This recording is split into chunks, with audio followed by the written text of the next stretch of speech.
Salibonani my viewers lama subscribers AVG Reality TV. Igama umxolisi sibonge sakwaNcube. Ngithemba lilomvulo omuhle likholisile impela sonto yenu. Ngithe sihle sibambe kwezomculo lapho ke sibone khona umculi odume kakhulu kwele Zimbabwe esingathi thina is an iconic musician elizweni lonke jikelele singabali emathebeleleni kuphela uJays Marabini wasakala ngeslogan sakhe sithi one time.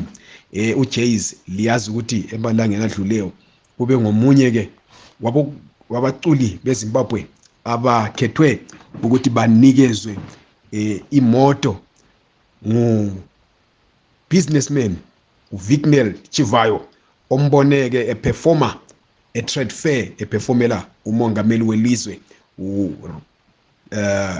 President Emmerson Mnangagwa. Wasemkhetha ke uChivayo wathi yena hey ujabule kakhulu into ayibonisa enziwa ileli jaha umajaha wodwa Ndlovu phela obuya ngase Mfilabuso umbone esenza ezibukwayo kakhulu wasesithi indoda lengeke iphonga usebenza kanzima kangaka ijabulisa umongameli ingatholi lutho. Wasemqoka ke ukuthi ayethatha imoto yohlobo lo GT6 iToyota double cab. Uthe kayibona uMatsibaba ayithatha imoto yakhe leyo uyitholile ke uJays. Njalo simbona ejabula kakhulu ubonga kakhulu umongameli uEmmerson Mnangagwa ukuthi nguye phela obemnxusile ukuthi azoperforma lapho abone khona uVignell Chivayo.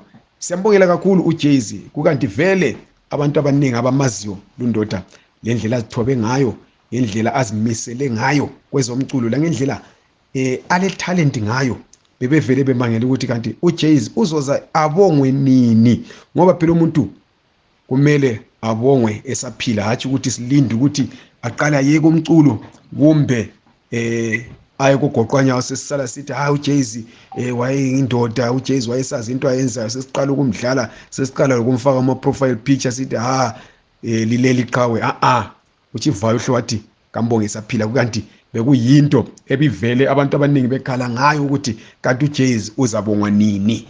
Usebongiwe ke asimlaleleni esibongela yena ngalokho akuphiweyo okuyinto ayideservayo. Thanda ukubonga His Excellency the President of the Republic of Zimbabwe ukunxusa kudina party eBulawayo kweluhlelo trade fair yikho lapho uVignell Chivayo ambone khona. So bantu bakithi Zimbabwe omuhle nansi imota, this is the town that we've been waiting for.